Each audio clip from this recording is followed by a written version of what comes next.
A través de Leibniz. Leibniz Gottfried Wilhelm, matemático y estadista alemán, es uno de los mayores intelectuales del siglo XVII. Comenzó siendo un niño prodigio que utilizaba la enorme biblioteca de su padre, profesor de filosofía moral.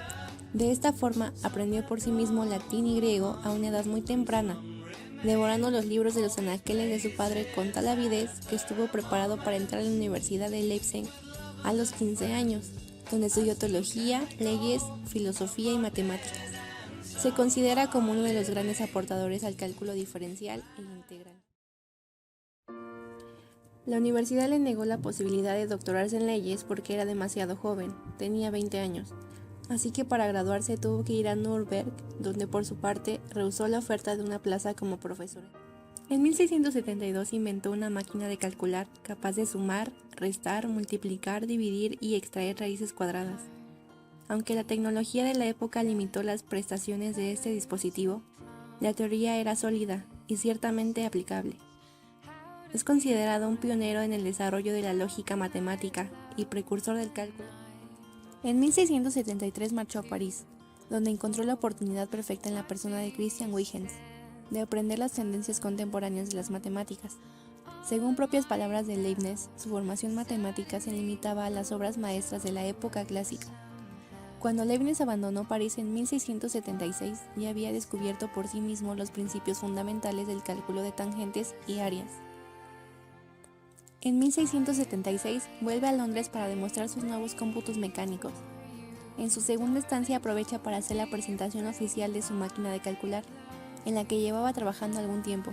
Allí tiene la oportunidad de leer el De Analysis de Newton, lo que le dio la oportunidad de entablar una amistosa correspondencia, intercambiando puntos de vista sobre las series infinitas.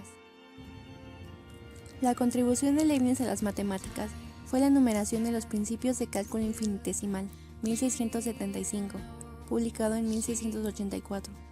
Esta explicación se produjo con independencia de los descubrimientos de Newton, cuyo sistema de cálculo fue inventado en 1666 y publicado hasta 1687.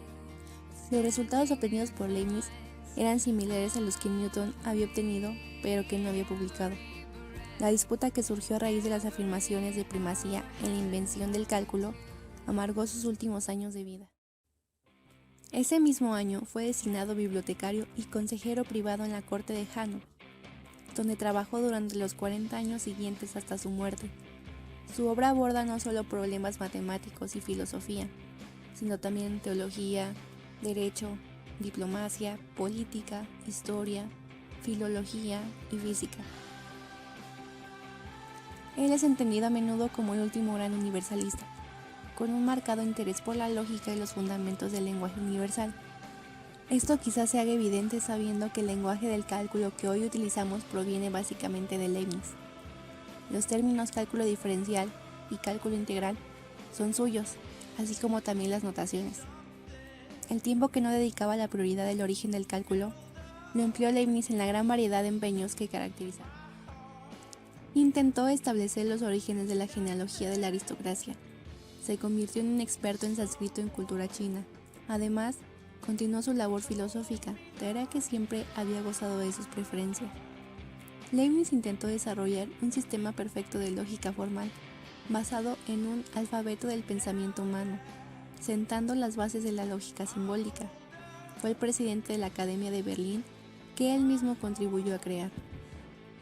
Leibniz murió en 1716 y se cuenta que a su funeral solo asistió un criado de confianza, pues sus amigos se habían trasladado a Londres con la corte. Un final injusto que contrasta con la pompa y el reconocimiento que tuvo su contrincante, Isaac. Se dice que el cálculo de Leibniz fue ligeramente mejor que el de Newton, aunque lamentablemente no recibió grandes méritos por ello. Algunos de sus principales aportes al cálculo fueron el símbolo de la derivada dy de x y la extensión a un plano geométrico. Además, describió cómo encontrar los puntos máximos y mínimos en una función. Este gran genio de las matemáticas cambió definitivamente la percepción de una parte de esta ciencia. Después de informarse un poco de las aportaciones de Leibniz, ¿le atribuirá los méritos que siempre se ha merecido?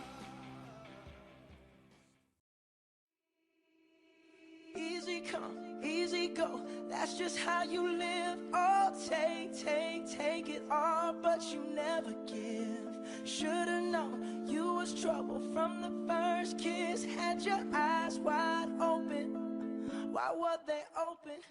Gave you